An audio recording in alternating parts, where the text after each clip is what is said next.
So we are 7 days. Yay!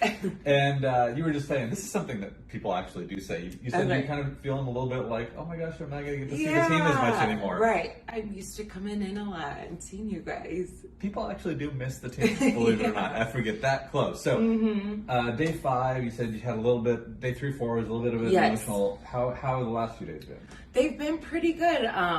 Still getting up, doing my thing, showering, feeling better. I have had help with my 4-year-old. So yesterday was my first day alone with my 2 littles. And my 4-year-old's kind of feisty, but I was able to like play with him and take care of him okay. And kind of get back into my groove, still taking it easy though, like moving slowly, my head and my neck.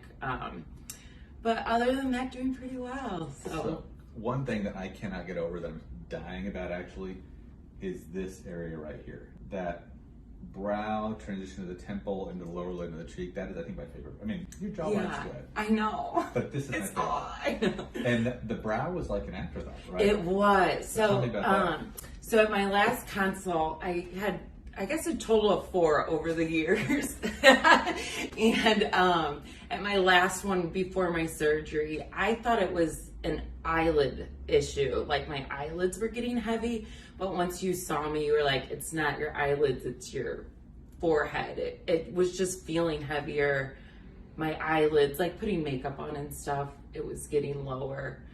So it was the eyebrow lift that you suggested. Did I do the thing where I put the mirror in front of you and kind of said, Yes. this is an eyebrow versus this is eyebrow? Yes. And that when you was Yes. Okay. And I said, it scared me because when I think of eyebrow lift, I think of this, I guess, not your eyebrow lifts, right? Or like, a bad, or not bad, but no, like that. Where you're startled. Right. So it took me a couple days and I'm so happy that I went for it. Yeah. But I like it. Yes. It's crazy. It's not right. It's not scary. Good. One question I've been getting a lot from, first off, I'm getting a lot of appreciation. I know. And so much appreciation. Thank you so much. I went through the comments and all the love and positivity. I really appreciate. So I'm really lucky. My staff's overall super, super nice. My patients are super, super nice. And 99% of the people that watch and comment are super nice. Yeah. Couple people, not in a negative way, were like, gosh, she's only 37. Like, isn't that a lot of stuff for 37? Yeah. So what's your take on that? I guess that, okay, so for example, when you said the eyebrow lift,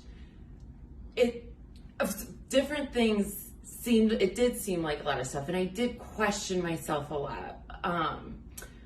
But at the same time, I wanted to do it now and enjoy it for the next 20, you know what I mean? For the time while I can, rather than regretting that I didn't do it. And again, looking at your work, I knew I was still gonna look like me. Does that make sense? Absolutely. I wasn't gonna look not like me. Yeah.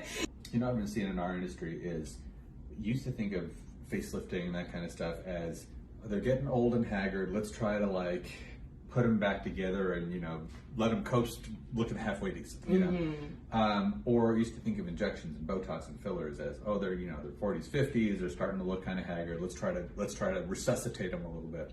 Yeah. Or their nose is absolutely horrible. Let's try to make them look human. Noses kind of went early. In 20, 30, 40 years ago, it switched from, it wasn't about making someone who had a horrible nose look passable. It was like, let's give them the nicest nose we can, And then in the last 10 years, injectables have gone that direction. It wasn't just for old people getting their smile lines filled. It was like, I'm 22, but I want pretty lips. And I want, pretty features. Right. And I honestly believe that we are at the beginning of this wave where we're not going to wait until people are old and falling apart. It's going to be like, I'm in my late 30s, but I want to look amazing. Right. Now. It's optimizing and not just resuscitating of this. So, and I think that's one of the things that, again, you'll have. Yeah. Lots of this stuff is permanent. So the deep neck sculpture, it's never going to need to be redone. So when she's, 15, 20 years from now, she ever needs a facelift again, it's just going to be the outer layers. The deep sculpture is done. There's nothing left to fall. It's been thrown away. It's in the incinerator. Brows are generally permanent. Yeah. So brows are generally permanent. So down the road, what might you be looking at? maybe the lower face again if it bothers her enough, and maybe upper lids because those were not touched. But the brow, the deep neck, that's yours to keep. Yeah. Yeah. I mean, there's always exceptions, but that's what I tell people to expect. I'm going to put you through your paces briefly. Okay. Just face right at me here. Okay, I'll bring that right there. Okay. That's perfect. Look down towards your toes and come back up. I mean, that could not be any prettier. Little bit of freshness right here because we just got some stitches out, so there's a little bit of irritation from working on that. Turn towards the camera. Look down toward your toes again. It's just killer. Stay there. And let's take a look at the brow lift incisions. Come back up here, Kelly. Tip your chin up. So there's a brow lift incision. That's the one side. And that's the other side. And those will heal to where you absolutely can't find them. They're intentionally what we call everted. The edges are flipped up so that when they heal, it won't be a depressed scar. Okay, so that's intentional to make it look like that. No lower lid incisions. This is just killer. You look amazing. Thank you so much. It's my pleasure. Any closing words on this one? I'm not going to make you do it in 10 days.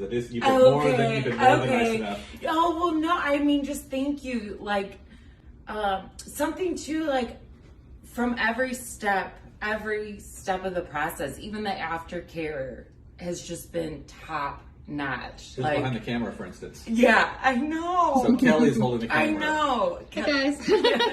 And everyone, from my consult, Carrie, I mean, just everyone here is top notch, stellar, great people. So thank you so much. Thank you for saying that. Well, you'll probably next time you see Ann just be a little video clip or some pictures around a month or 2 months, something like that. So I'm going to stop torturing her on every visit. But thank you for doing that. It's going to mean the world to more people than you know. Okay. Yeah. Thanks.